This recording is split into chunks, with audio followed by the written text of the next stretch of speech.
Hi friends, welcome to our channel. Brahmamudi serial next ఎపిసోడ్లో ఏం జరగబోతోందో ఈ వీడియోలో చూసి తెలుసుకుందాం. రాజ్కి పెద్ద కర్మ జరిపిస్తున్న సుభాష్ అసలేం జరిగింది అని తెలుసుకోవడానికి ఈ వీడియోని స్కిప్ చేయకుండా ఎండ్ వరకు చూసేయండి. యామిని రాజ్ని తీసుకొని ఫారిన్ వెళ్ళిపోవడానికి అన్ని ఏర్పాట్లు చేస్తూ ఉంటుంది. అలా హాల్లో కూర్చొని రాజ్ని రామ్గా మార్చడానికి తగిన ఐడెంటిటీ ప్రూఫ్స్ అన్నిటినీ క్రియేట్ చేయడానికి కావలసిన డాక్యుమెంట్స్ అన్నిటినీ చూసుకుంటూ ఉంటుంది. అప్పుడే యామిని వాళ్ళ అమ్మా నాన్నలు ఇద్దరు యామిని దగ్గరికి వచ్చి, ఏం చేస్తున్నావు యామిని అని అంటారు. అప్పుడు యామిని రామ్ అని అందించడానికి కావలసిన ప్రూఫ్స్ని రెడీ చేస్తున్నాను డాడీ అని అంటుంది. అప్పుడు యామిని వాళ్ళ నాన్న, యామిని అసలు ఇదంతా ఎందుకు చేస్తున్నావు నువ్వు?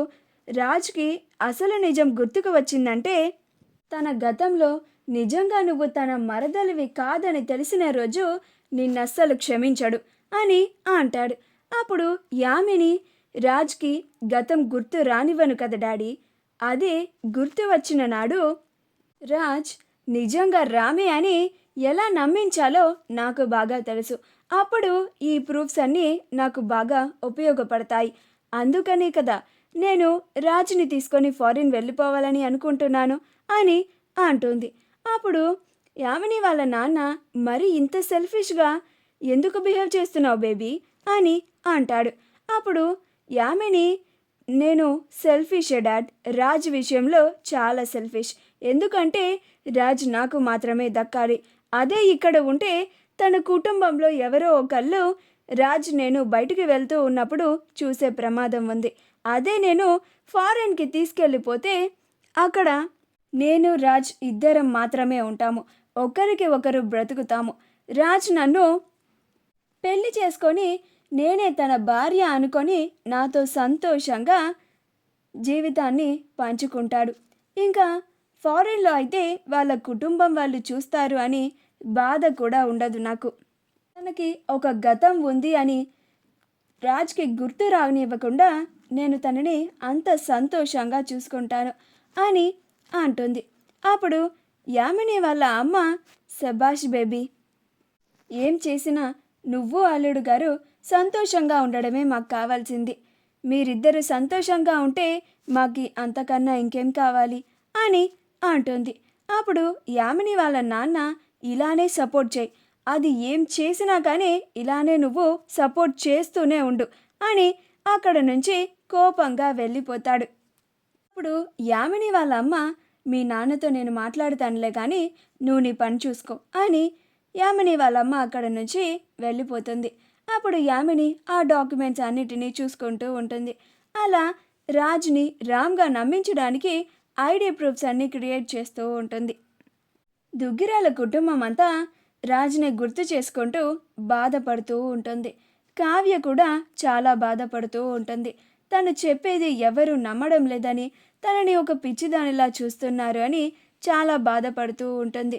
తాను కల్లారా రాజుని చూశానని చెప్పినా కానీ ఎవరూ నమ్మడం లేదని, ఎలాగైనా సరే రాజ్ ఎక్కడున్నా సరే అతన్ని పట్టుకొని తిరిగి ఇంటికి తీసుకొచ్చి వాళ్ళ ముందు నిలబెడితే కానీ ఎవరు నమ్మరు అని ఎలాగైనా రాజ్ని పట్టుకోవాలని ఆలోచిస్తూ ఉంటుంది.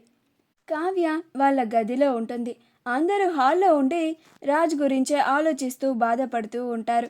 అప్పుడు రుద్రాణి వచ్చి, అందరూ ఎంతకాలమని ఇలా రాజ్ గురించి బాధపడుతూ రోజులు గడిపేస్తారు, వాడికి సాంప్రదాయబద్ధంగా చేయించాల్సిన కార్యక్రమాలన్నీ ఎప్పుడు జరిపిస్తారు, మీరే చూస్తున్నారు కదా, కావ్య రాజ్ ఇంకా బ్రతికే ఉన్నాడు అని భ్రమలో ఉండిపోయి ఎవరినో చూసి కూడా రాజే అని అనుకొని పిచ్చిది అయిపోతుంది.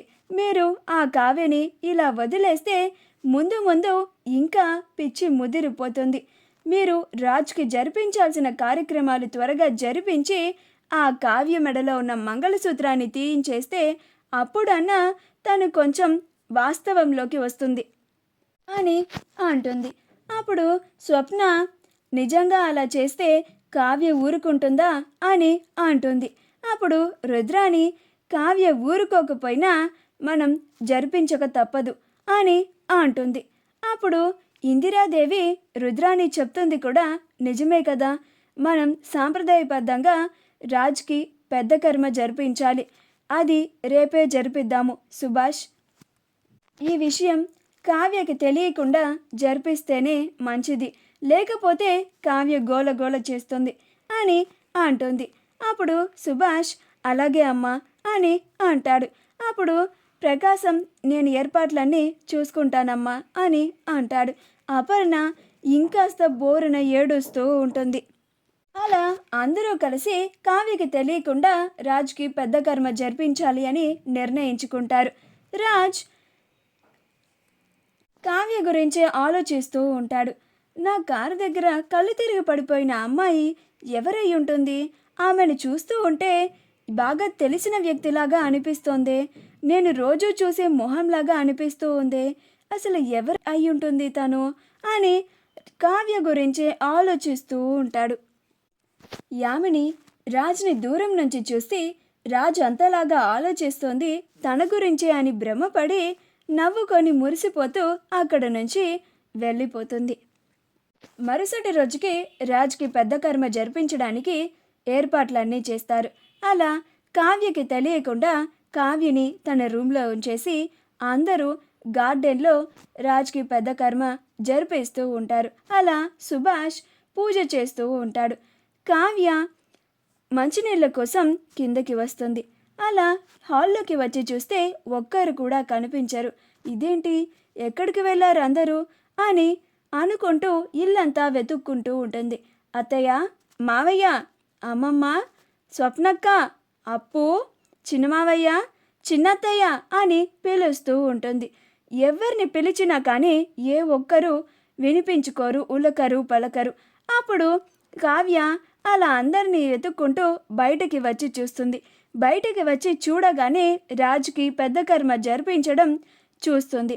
అప్పుడు కావ్య అది చూసి ఆశ్చర్యపోయి పరుగు పరుగున అక్కడికి వెళ్ళి ఆ పూజ సామాన్లన్నిటినీ నేలకేసి ఎత్తి కొడుతుంది.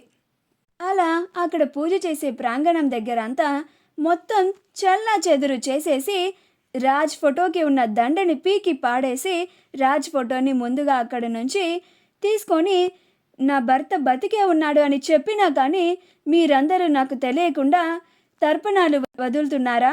మీరు చాలా పెద్ద తప్పు చేస్తున్నారు. పంతులు గారు, నా భర్త చనిపోలేదు, ఇంకా బతికే ఉన్నారు. మీరు వెంటనే ఇక్కడ నుంచి వెళ్ళిపోండి అని పంతులు గారిని అక్కడ నుంచి పంపించేస్తుంది. ఆ తరువాత కావ్య అసలు మీకు ఏ అధికారం ఉందని నా భర్తకి తర్పణాలు వదులుతున్నారు అని అంటోంది. మా వీడియో కనుక మీకు నచ్చినట్లయితే లైక్ చేయండి, షేర్ చేయండి, మా ఛానల్ని సబ్స్క్రైబ్ చేసుకోండి. పక్కనే ఉన్న బెల్ ఐకాన్ని క్లిక్ చేయడం మాత్రం మర్చిపోకండి.